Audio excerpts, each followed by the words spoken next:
Good evening, everyone, and welcome to tonight's public information meeting. My name is Greg Newman. I'm the Manager of Planning. I just want to start off by saying thank you for giving us some of your time tonight to talk about an application for a major development permit within the city's town centre.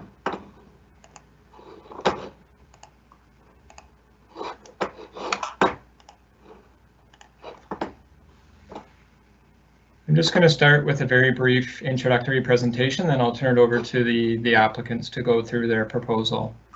The purpose of the meeting is to raise awareness of the project and to receive your feedback and hopefully address any questions or concerns that you may have. It is a live event. It's being presented by Prime Johnston Holdings Limited, FADAB Architects and Livable City Planning Limited, as well as we have a representative of the landscape architecture firm VDZ and Associates. The meeting is being recorded and will eventually be published on the city's YouTube page.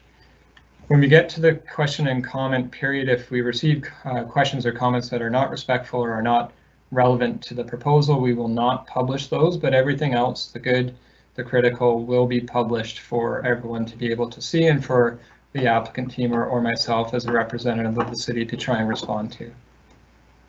If you have other thoughts or questions that come to mind after the meeting, you can send them to me by email to gnewman@whiterockcity.ca. So with that, I'll get started. The subject property is at 1513 Johnston Road. You can see it highlighted in red there in the slide. It's in the core of the city's town center, immediately north of the Miramar development. The proposal is for a 23-story mixed-use development, 182 residential units with 905 square meters of commercial space at grade and 590 square meters of community amenity space, which may be something like a city hall or conference center or an art gallery and so on. The design as presented complies with the current requirements of the town center commercial residential CR1 zone. That being said, I think it's important to acknowledge that there are ongoing amendments being proposed to the CR1 zone in the town center. These amendments received third reading on April 26, and the effect of these amendments, if they're given final approval, and they are going to council for consideration on Monday, May the 10th, if the bylaw is given final reading, it would have the effect of lowering heights to 12 stories. So a 23-story proposal currently would not comply with the 12-story height limit as potentially implemented through changes to the zoning. So if that were the case, the applicant would have to reconsider the scope of their application or make applications for things like zoning amendments and potentially official community plan amendments as well. The official community plan context today, as I mentioned, the property is in the town center where the OCP or the official community plan contemplates the majority of commercial uses with a mix of residential uses to complement the hub of commercial activity. I won't go through the policy framework in detail, but I will acknowledge that the current policy context in the OCP recognizes building heights transitioning down from North Bluff Road at 25 stories along Johnston Road to 16 stories at Thrift Road. So the 23-story proposal is in line with the heights as contemplated in the current official community plan. Similarly, with respect to floor area ratio, the project is in line with the maximum floor area ratio, or FAR, that's currently contemplated in the OCP. This is currently an application for a major development permit that would be reviewed against the city's town center development permit area guidelines. Through a major development permit, it would involve the city's advisory design panel to provide comments on the form and character of the development as it relates to a series of design guidelines. As it relates to the town center CR1 zone, the maximum height available within the CR1 zone, subject to an amenity agreement, is 80.7 meters. The proposed height of the building is 80.2 meters, or 23 stories. The OCP and the zoning recognize that development of the town center should be in accordance with the 2011 Town Center Urban Design Plan, and this project, as currently presented, is consistent with the form and character of development as contemplated in that plan. Similarly, with respect to maximum density, the current CR1 zone allows for 1.75 times the lot area, or up to 5.4 where an amenity agreement is secured by the city with the applicant. In this case, the applicant's project is proposing density of 5.37 FAR. So again, the scale and massing of the project is in line with the CR1 zone permissions. So with that, I'm going to turn it over to the applicant and allow them to present their project. Niels, if you want to share your screen, I'll push it live.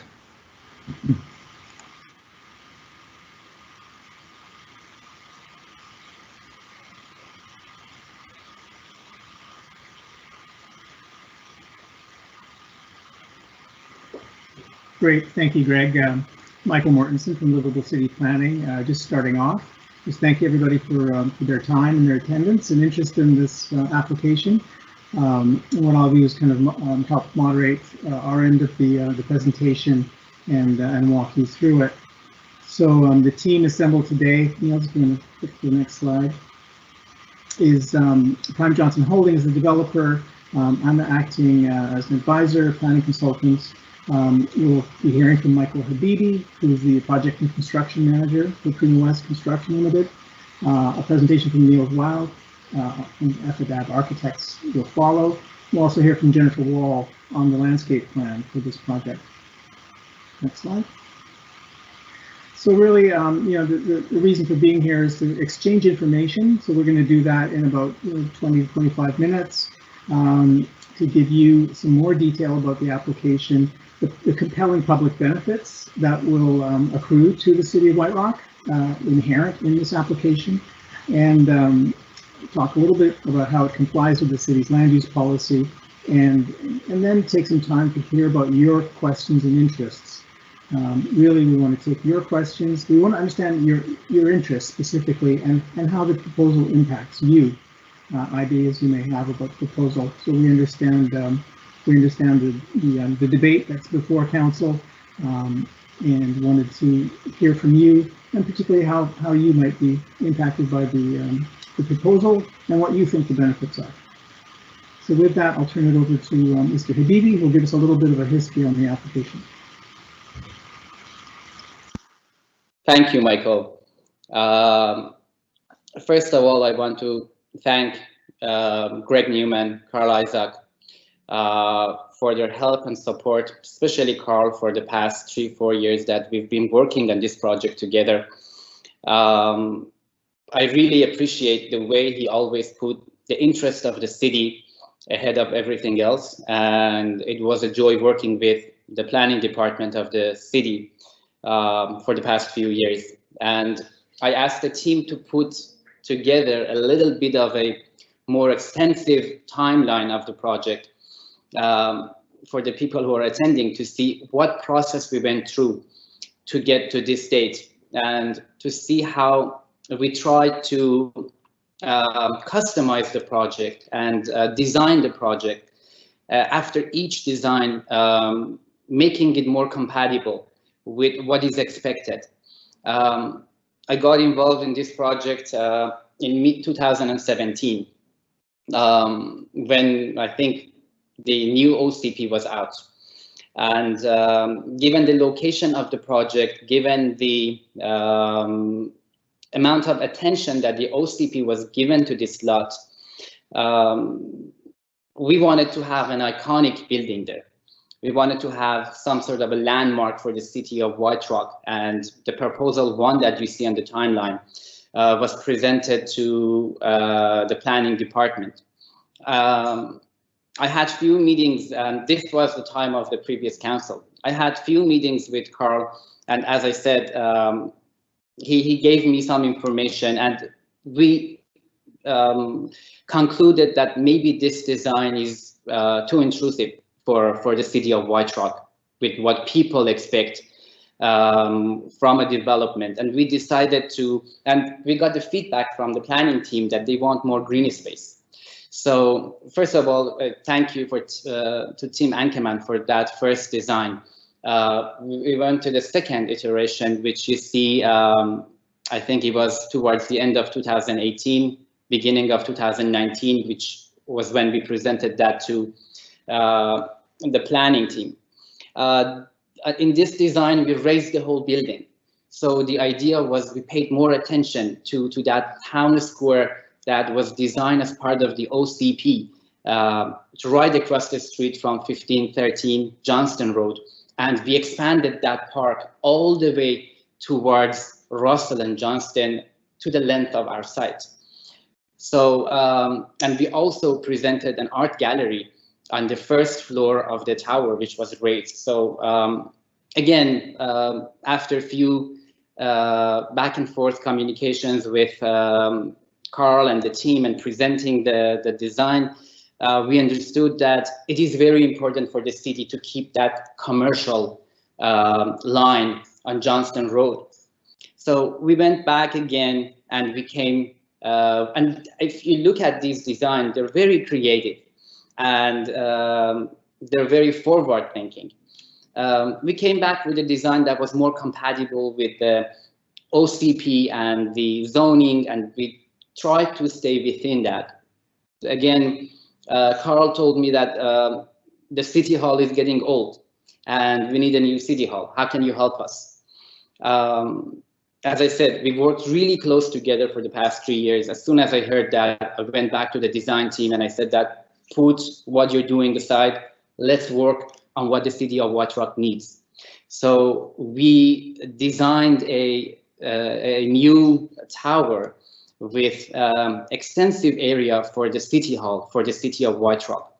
And that design, it took us, again, a few months to elaborate the design, put everything together, allocate parkings, and it's a lot of work. And thanks to Niels, thanks to Fred from Adab's Architect, we came up with a new design. We brought it to the council. We had a very good meeting, and after that, I don't know what happened. It just went quiet. So I called Carl, and Carl said that, yeah, it seems that we're not that interested anymore. So we went back again. This time we came up with something that is exactly based on the OCP and bylaw. We're not asking for any relaxation, and we're fully in compliance with the zoning and OCP that was put in place in 2017. That design was presented, and you know what's happening with the city. This is the design right now in front of you. If you can go to the next slide, please, Niels. So going through the design, the stuff that we really paid attention to. First was that within the OCP, within the current city of White Rock, this is not an intrusive tower. This fits so well with what is already in place, it's almost invisible. And we have such a good balance of 1 bedroom, 2 bedroom, 3 bedroom units at different price points.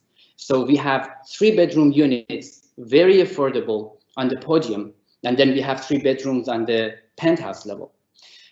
We have units with price as low as $400,000, and we have more expensive units on higher floors. We did not change the quality of these units. So the affordable units that are on the podium level, they have the same quality, same finishing as units on the higher tier of the tower.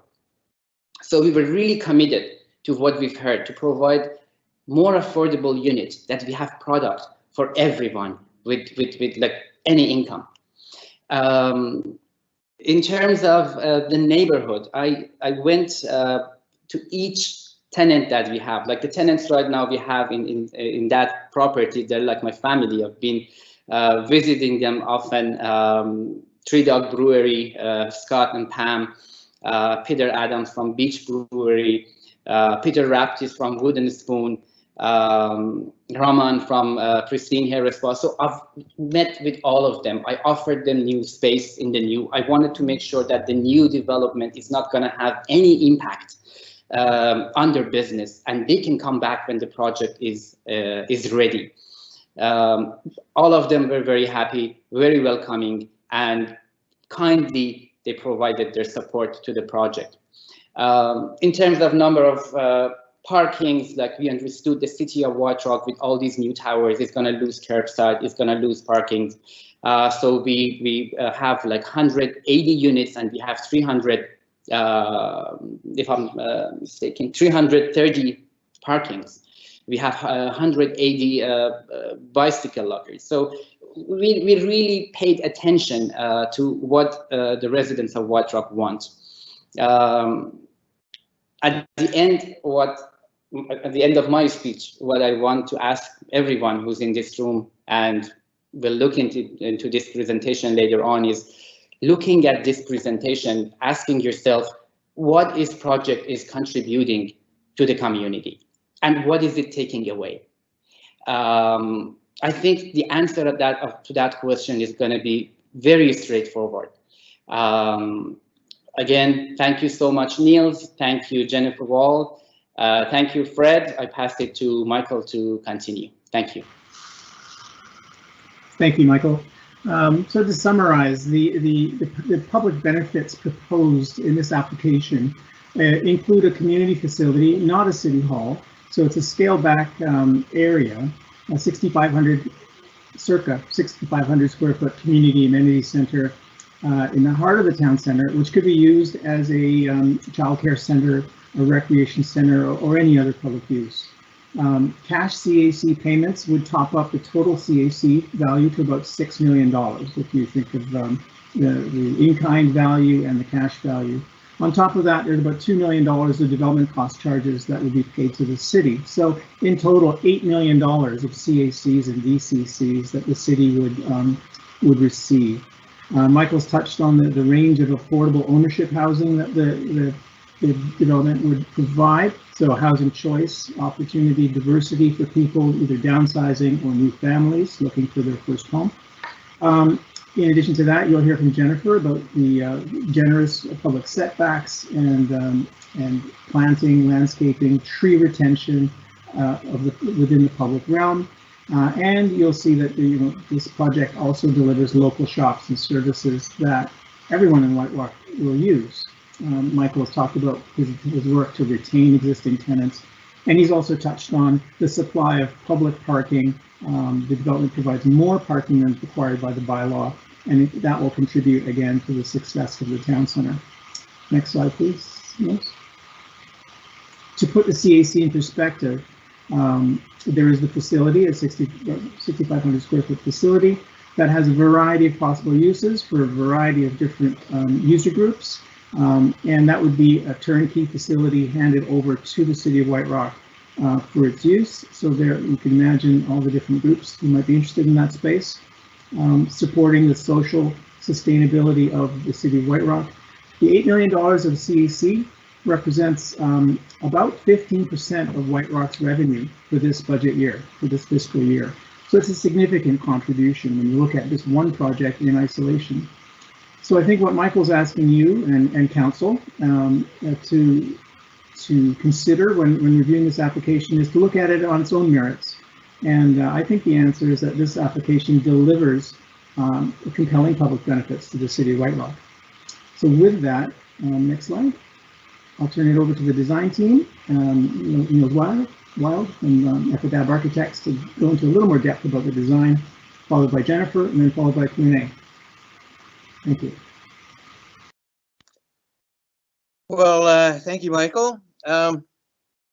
As we've already stated, the project has been developed according to the official community plan and a couple of other documents, the Town Center Design Guidelines and the Town Center Urban Design Plan. So this has all been in accordance with the anticipated development of the town center.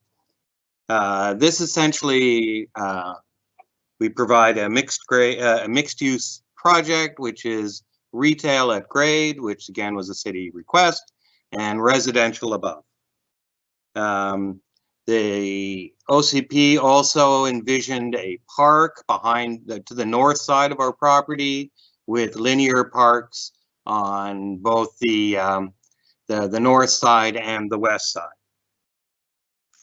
As well, there's a development here by the town square where each of the corners of the intersection were developed into places suitable for public art, gathering, and so on. In terms of White Rock as a whole, you can see that the high density that was intended for the town center is only in that location, and that much of the city remains single family homes and low density developments. So the town center really is a focal point among a much lower density environment. The OCP provided this image, for example. The tower in the center is not our design. That was drawn up by the planners who developed the OCP. But as you can see from the following slide, this is now what we are proposing and what already exists in the area. You can see that the tower that we're proposing is in the middle of this image. And then to the west of it is the Foster Martin Towers. To the south, the Miramar Towers. To the northeast, the Oceana Park. To the east, Avra, and the southeast, Samaya. All these towers exist today with the exception of our proposal.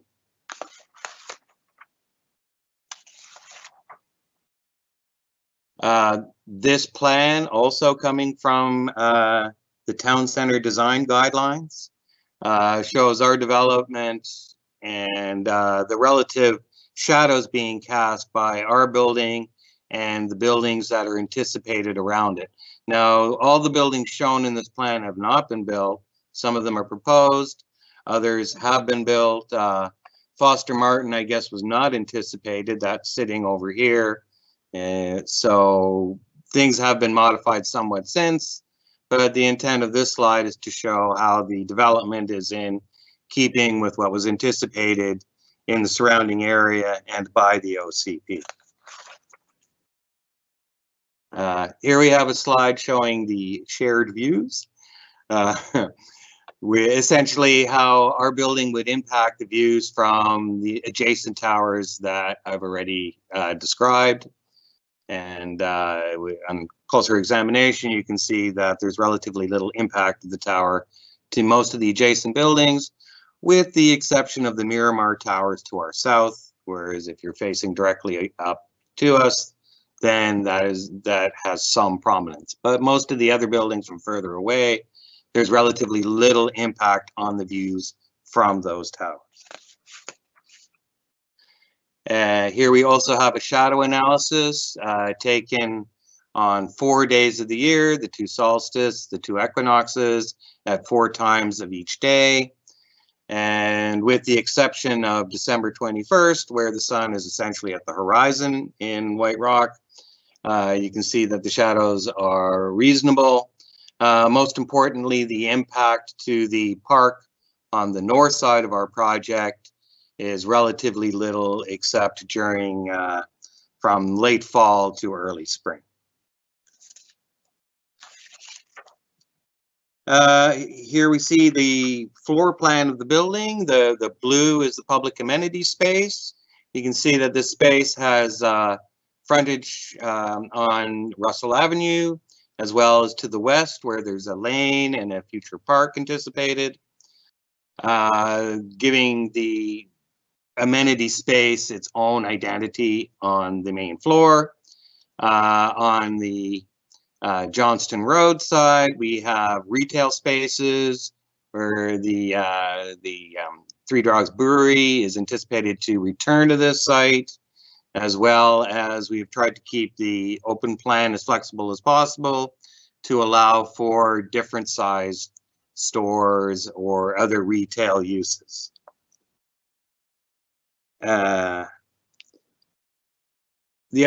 other thing of note here are the setbacks from the property lines are 9 meters from Johnston Road and 7 meters from Russell Avenue, which are substantial and allow for landscaping as well as public gathering, public art, and essentially trying to create an active urban environment at this most important intersection of Johnston and Russell. As well, there's a large residential lobby here, which helps to differentiate the residential component above from the street and create a bit of drama, one would hope. We've discussed parking. There's 100 public parking stalls, and we've provided more than the city's requirements, so that this development should not add to the load of parking on the street and for the neighbors. On the podium level, of which there are two, we have a variety of different unit types and sizes. As Michael has already elucidated, they're provide a broad spectrum of units available to the public. The other advantage of units at this level is that they're close enough to the street to provide awareness of what is going on the street, so as an element of added security.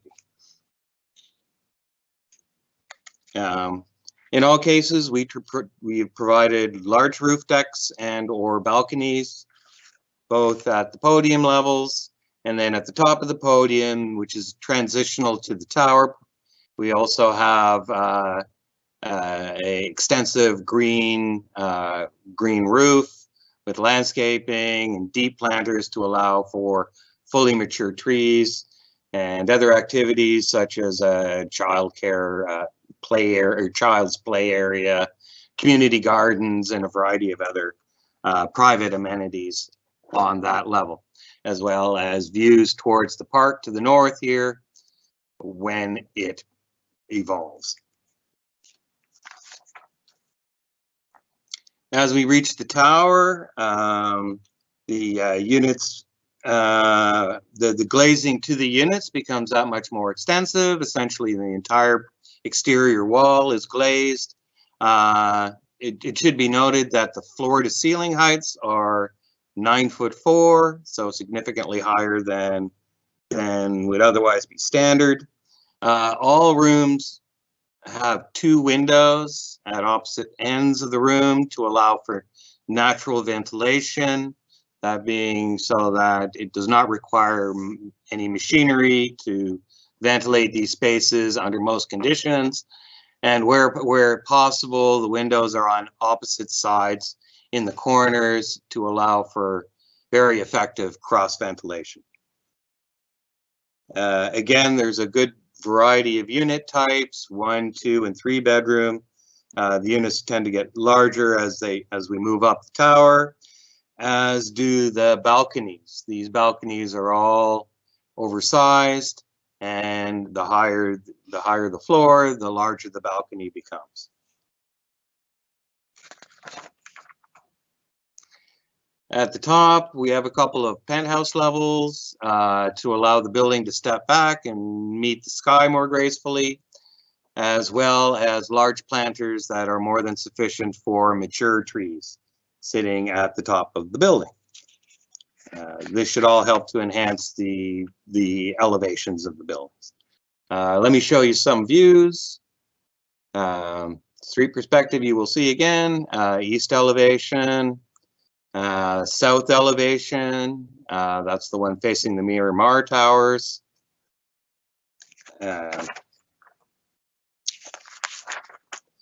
The colors and materials, oops, I'm sorry. And here we have some illustrations of the north and west elevation.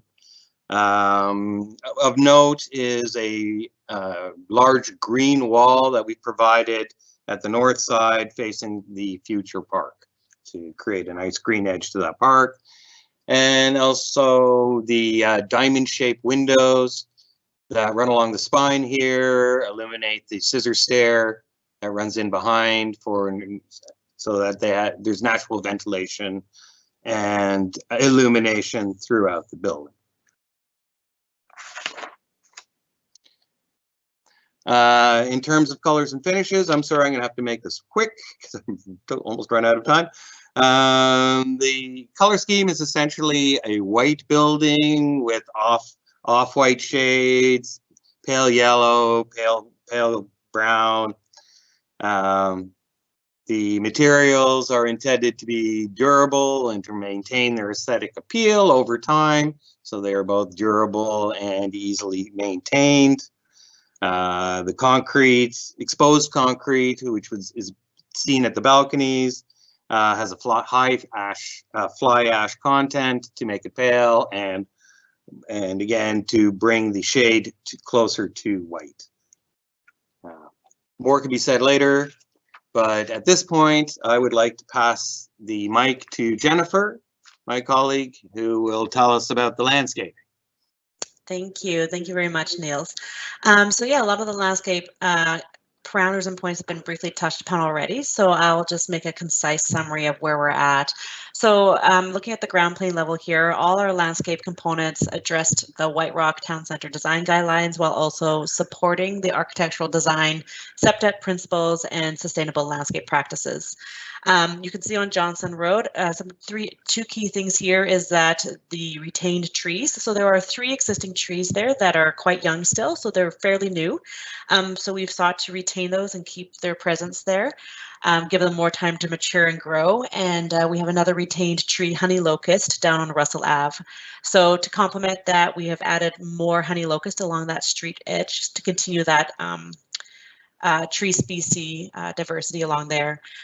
Within the site itself, we have proposed some beautiful tall white flowering pear trees. So all our material has the intention of complementing architecture in colors and forms as well. Within our site, we have met the exterior bike parking requirements. So we have a large bike rack area on Johnston and another one on Russell Avenue. So these are short-term parking spots, whereas within the parkade, you'll find a lot more of the long-term residential parking. Also within the site, you can see these horizontal rectilinear forms. The brown forms are these really long linear benches, and behind that sit different levels of planters. So you can see in the precedent image below, there's these large white planters you can get in various lengths and shapes. And so we're seeing that being really heavily filled with very drought tolerant species, and also to provide this beautiful backdrop behind you. So when you're sitting there, you're not feeling fully exposed to the road or to the building in front of you, depending on what direction you're sitting. So just to kind of create these little seating nodes throughout while still allowing a lot of space for people to move through the plaza. Another key piece to note is at the intersection of Johnston and Russell, the White Rock Design Guidelines did request for quite specific treatment, which would be an exposed aggregate with glass in it. So again, you can see in the precedent image below, it actually worked perfectly, this image, that it would have this copper flecks of glass in it, so to really bring that character to the building to it and just provide this a large open plaza for gathering, for waiting. Across the street, there's supposed to be a future park, a town square, and so that just really draws that attraction to this intersection. Another final key piece of note on this primary site plan is we are trying to best as we can deal with stormwater management on site. There is a step in the parkade not only to allow for greater soil depth for our trees, but it has also allowed us the brown trench you can see running along Russell and along Johnston. We're currently proposing a 1 meter wide by 1 meter deep trench that would have a surface course of a gravel that is bound with this material that kind of glues it all together. And so it allows full water penetration all the way through. So this trench could just fill up with water until we have a slow release out to the system, or as we engage our civil consultant, how best to mitigate that. But it allows for a large volume of water to be maintained and stored on site in high water events. And so as you can see, that brown kind of gravel material continues right to that corner there, butting up against that plaza. And so it just provides a very easy walkable surface while also providing a very functional piece for our project as well, because there is still a high volume of hardscape material that is allows for the pedestrian movement flow. And as Niels pointed out, we do have the green wall running along the north edge there, which will provide a beautiful facade and screen along that edge. Niels, could I have next slide, please? This is just to quickly touch on, we're basically trying to provide trees whenever and wherever possible. The minimum requirement is generally 10 cubic meters of soil, so these trees all have access to that. And so we are very confident of their survival as we move up the tower. So this is on level 2, and so providing that shade canopy where possible, and just again making sure all our plant material are drought tolerant and adequate for the White Rock area. Next slide, please. Podium or level number 4. This is the private amenity space, and Niels has alluded to a lot of the programming elements here, so it is highly programmed, but a lot of it are things that we've noticed that have been very high attractants to people living in a tower type building. So we are proposing a pool and a hot tub feature, a children's play area that would have that high shade tree canopy around the edge there, because that'll be southern and west exposure.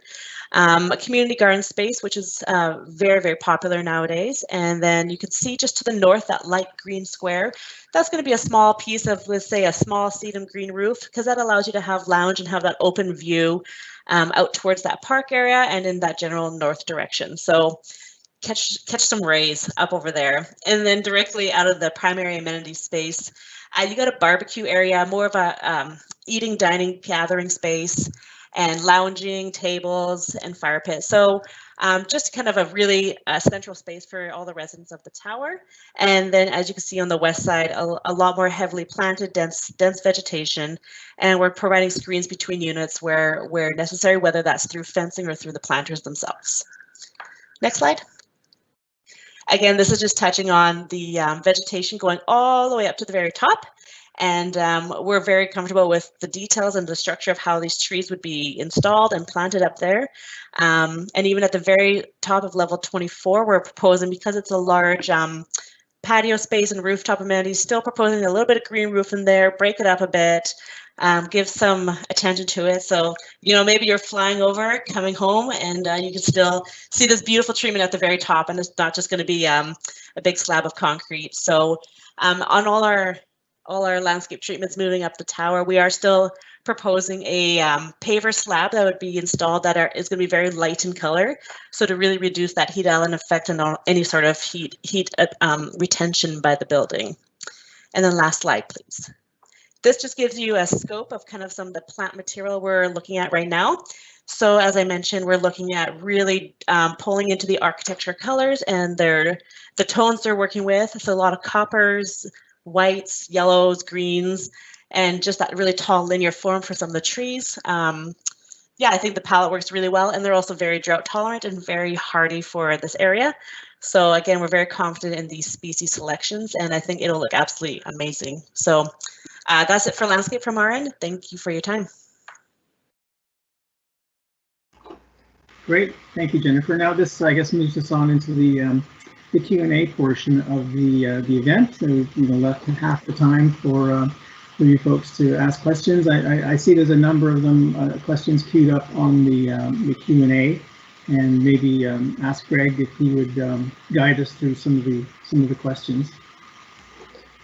Sure, thank you, Michael. What I'm going to do really quickly, I'm going to share my screen. I do want to make sure that I'm letting people know kind of where we go from here. Yeah. So I'll send this live, as Michael just mentioned. So we're now in the Q&A section. So hopefully we have 16 people in the audience here tonight. Hopefully everyone on the top right-hand side of your monitor, hopefully you can see the little question mark bubble with the question mark in it, or the caption bubble with the question mark in it. If you want to click on that, feel free now to start to submit your comments and questions, and I'll start to publish them. There was a question early on about just the amount of CACs, community amenity contributions, that may be developed by the project. So it was clarified that sorry, Michael, if you want to speak to that. Yeah, sure. So in the slides that we presented, the value of the community amenity contribution portion is a total of $6 million. That includes the in-kind facility that would be turned over to the city. It's a turnkey facility. So the developer would build it and hand the keys over to the city, and then the city owns it from that point on. And then the other portion of that would be about $2 million of development cost charges. So they're a separate levy. So in total, $8 million between the CACs and the DCCs. Thank you, Michael. And along a similar vein was some questions of clarification about the amount of the community amenity that was being incorporated into the project, if you wanted to speak to that. Yeah, I think it's a split. I'm not sure the exact value of the development portion of the in-kind portion, but the total between the facility and the cash payment would be $6 million total. Okay, and the size of the facility that was the amenity that was being included in the design was about 6,500 square feet. And there was a question about how much that would reduce the CAC, or the community amenity contribution. And just for those that are participating, it's about 590 square meters is what that sort of works out to. And it's $430 per square meter is what the city's community amenity contribution attributes to the amenity piece. So there would be an opportunity for a reduction to the CAC contribution with the inclusion of those public amenities. Right. So if I can answer that question, as I showed in the timeline, for the past 4 years, we've been working with the city planning department very closely. So that question is highly dependent. If we're going to give that space to the city as a shell, if the city wants us to finish it with a kindergarten, if the city wants us to make it a art gallery, so all that will change. And when it comes to that portion, we're going to be fully transparent with the city and the public. So they're going to see exactly what is our cost, and that's going to be charged to the city. And if the city has a contractor who can do it at any cheaper price, they can pass it to the city as a shell, and the city can do whatever sees fit with that space. And one thing I wanted to add also is that we have a direct elevator from the parking lot to that space, which is completely independent from the rest of the tower. Thank you. Okay. Next question, Greg. Thank you, Michael. I've published a couple of questions along a similar vein. I do want to make sure we're able to touch on some other subjects. So the City Hall conversation, I know Michael Habibi, you had mentioned that conversation has concluded. If the project does proceed, I think there would be an interest in making sure that we're exploring all opportunities for some sort of public venue in the building, but I think that needs to it's certainly dependent on how the project proceeds. There's just a comment here: would not support anything above 12 stories, giving reference to these ongoing CR1 zoning revisions. I'm just reading the questions as they come in. Michael Habibi, you had mentioned early on that you have spoken with all existing tenants, and your intention is to make sure that they're accommodated in the new building. So there was a question about if the development were approved, it would generate fees for the city, but it would displace existing tenants. And you had mentioned early on that your intention was to make sure that they were rehoused in a new build. Is there anything else you wanted to add to that comment? Yeah, like as I mentioned, the tenants in that plaza right now are like a family to me. So we've been going through what happened through COVID for the past year, with all the difficulties of the businesses face. So as I said, I have a very close relationship with all of them. Any of them who wants to come back. We have close to 10,000 square feet of commercial space right now in the plaza. So I already had a conversation with Scott and Pam from Three Dog Brewery. If we go ahead with the project and if we get the confirmation, they're going to be definitely part of the new development, part of the new commercial space. And as I said, the rest of the tenants, they're all welcome to join, and many of them already told me that they're interested to come back. Michael, the next comment asks, I assume all egress on Russell Avenue is for vehicles. Are there any studies on traffic flow implications as the street adds significant traffic? Did you want to speak to some of the technical work that your team has done in preparation of this proposal? I can jump in on that. Yeah, there is a transportation engineering study that examined ingress and egress from the site and the level of service onto the street. And the conclusion of that is that the project will not negatively impact the function of that street or the level of service. Okay, thank you. Just a question about what would the impact be to the project if you were to reduce height and eliminate the CAC as well as the community amenity space on the project? Yeah, there would have to be a commensurate reduction in the CAC, so that, you know, the community amenity contribution is a contribution that extracts a portion of the land lift that comes with new density that's allowed over and above what the base density allowed is on the site. So if you reduce height and density, the CAC and the DCCs all have to be reduced. It's just the basic economics. So yeah, there would be a recalculation. It definitely would not be a substantial facility, and the city would ultimately receive less in community amenity contribution. If I can also comment on that, Greg, because of the whole conversation about cutting the height to 12-story, I think it is important to look at this project and its location. It's surrounded by towers at the very last line, close to the borderline of City of Surrey, when you're going to have a lot of new projects coming up. So it's not changing the skyline of the city of White Rock in any way. And most of the people moving to city of White Rock, they are moving to the city of White Rock because they want to get that water view. So in terms of urban planning, in terms of looking at the skyline, like building a 12-story, and in terms of visibility for a developer, building a 12-story right now is not justifiable in any way.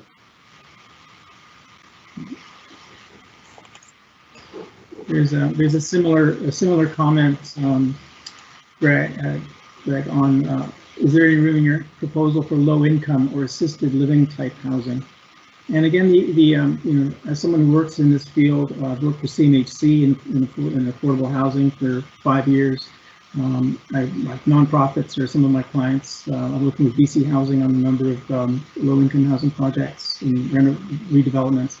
And the reality is, you need more height and density if you want to. If the city wants to take as an amenity out of new development below market housing, it requires significantly more height and density. So that would be the quid pro quo, the trade that other cities are doing in return for below market housing. Thank you, Michael. I wanted maybe just, and I appreciate Neil as you're sharing the slide. There's one other comment regarding displacement to businesses and sort of the involvement of the city. The city wouldn't be involved in supporting the potential displacement other than any sort of mechanism that we have, but under the community charter, the municipalities are not able to give assistance to business, financial type assistance. So that would be a matter for the current leaseholder to work out with the owner. Just as it relates to the next comment, it says, since this is no longer compliant with the new CR1 revision, the project would require an OCP amendment or what's known as spot zoning. As I mentioned early on, the CR1 zone changes are not yet in effect. They do go to council for final consideration of final reading on Monday, May the 10th.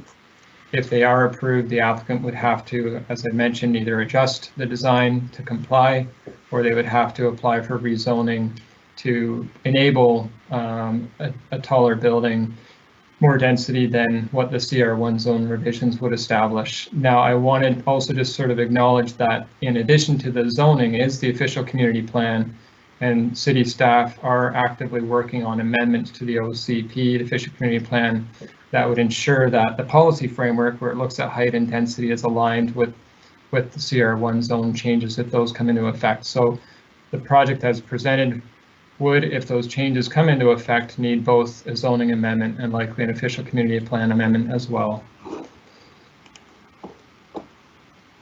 Now, Michael, I don't know if you want to jump into one of the other comments. The question, could the library be moved into the community amenity space? And I think, you know, this is something that the city really has the purview on. To what use could that space be put? And really, I think the developer in this case, you know, Michael's team would work cooperatively with the city, would facilitate whatever kind of use the city desires for this. This would be the city's property.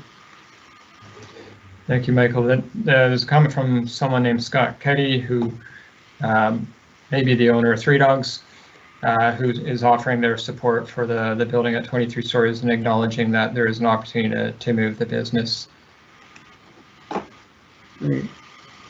With respect to the comment that these are luxury condos, I think Michael Habibi has noted that within the building, there's actually a range of affordability and accessibility.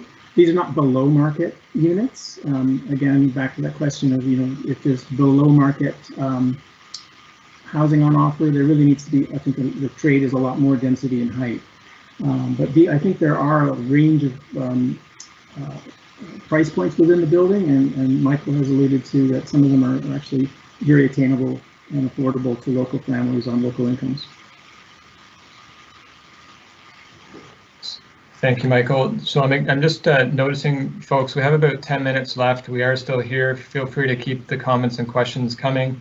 Just maybe while we wait for the next couple of comments, I'm going to quickly, Niels, just share my last slide.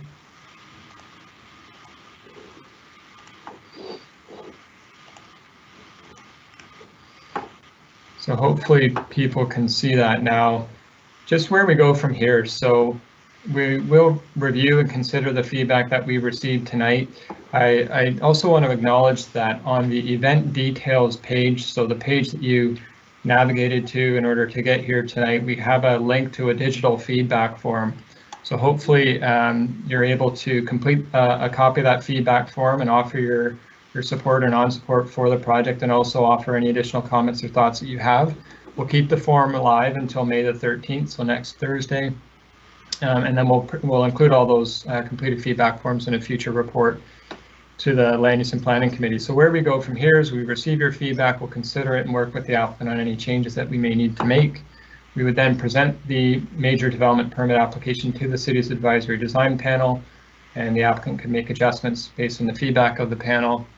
Staff would then be in a position to prepare a major development permit for review by the city's Land Use and Planning Committee, and that permit may then go to council for a decision. Because I want to just sort of reiterate that the project as presented today has been designed to comply with the current zoning and OCP framework. And I also want to acknowledge, as you can see in the blue italics here, that if the OCP and zoning are amended before the development permit is issued, causing a conflict in the compliance of the plan with the bylaw, of the project with the plan and bylaw, the applicant would need to amend their design. So with that, Niels, if you have any slide you want to share, I'll just go back to this one, and I see we have a few other comments here. Did you want to speak to, Michael Habibi, the average value of the properties that you're anticipating? I know you had sort of touched on that earlier. Price range for units. I can see, we're talking about the project that is going to be, if everything goes well, going to pre-sale in probably over 2 years from now. So giving a price range for a project that is going to be pre-sold in 2 years is not really easy. But what we have positioned in ourselves in terms of the unit sizes and the designs of the units is to touch every different sector of the market, to have an appeal for people with the lowest budget. And no one knows how's the economy going to be in 2 years, if the COVID is going to be over. So all that will impact the prices of these units. If it was today's market and we wanted to start our pre-sale office tomorrow, we would have had units in starting high 300 all the way to the penthouse units that are going to be expensive. But when we talk about luxury condos, that is a very broad term. These condos, obviously, they're going to have good finishing. They're all going to have the same kind of finishing. Even the ones that I'm saying are going to go for less than $400,000. But it doesn't make them luxury. It just makes them livable. When it comes to design, when it comes to finishing, when it comes to the quality of the unit, we should give something to the customer, to the consumer, that they're happy with it. So I don't like that word of luxury, because they are not luxury. They are very affordable, very practical, and very livable. there was a question about electric vehicle charging. You know, how much of the parking will be electrified for electric vehicles. And I think that the city's minimum is 10% chargers and 10% pre-wired. And I think Michael's team would commit to, you know, triple that, you know, in terms of having more of the parking spaces electrified. And all of these costs go towards, you know, the cost of construction. So someone else had a question about the percentage of lot coverage for the building. I think Niels can confirm, but I believe it complies with OCP and zoning requirements. Yeah, Michael, I just threw on the screen here the site statistics. So the lot coverage as proposed is under the 65% maximum that's in the CR1 zoning. Thank you.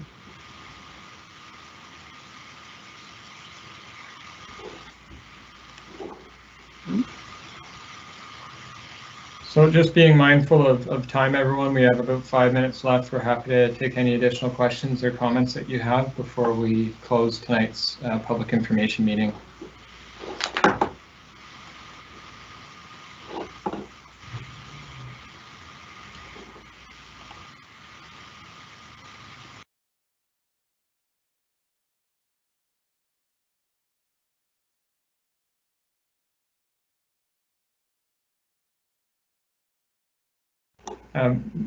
Michael, team, while we wait, if you have anything else that you want to add, please feel free. We'll turn the time over to Michael Habibi.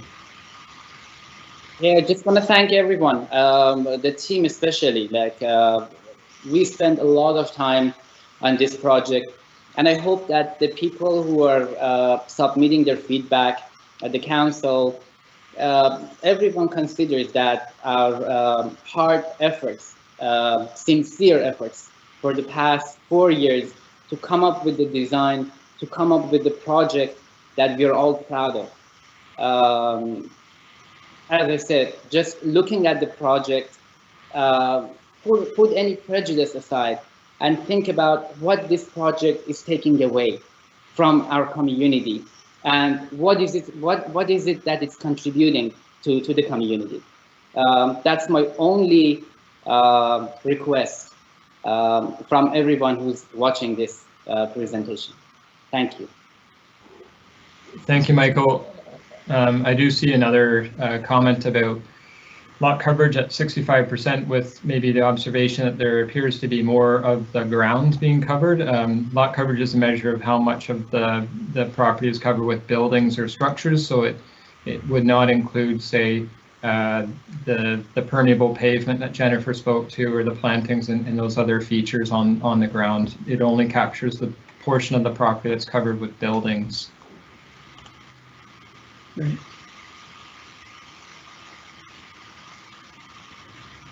I think it's an interesting project. It's not a project that's that has appeared magically just, you know, within this year. I think there's a significant amount of work and investment and time, staff time, you know, negotiations with the city, and just wanted to thank Greg and his team as well too. Somebody wanted to know where they can see the plans that have been submitted. Are they online, Greg? The plans are not online. If people would like copies of specific plans, if they want to send me an email, I'll put my email up on the screen here again. Great. And they can send me an email, gnum@whiterockcity.ca, and I can provide you with copies.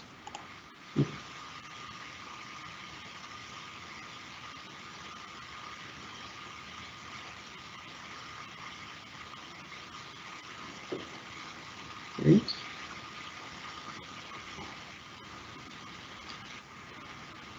Okay, well, just seeing that we're winding things down, I do want to thank Michael Habibi and the team here for your time tonight in presenting your project. And if any member of the public is wanting to be kept in the loop as things unfold, please send me an email. I'm happy to try to provide you updates. Pay attention to what's happening at Council on Monday, May the 10th. We will be debriefing with Michael Habibi and his team next week coming out of that meeting. So with that, I'll bring the meeting to an end. And again, just want to thank everyone for their time tonight. And I hope you have a good rest of your evening. Thank you. Great questions.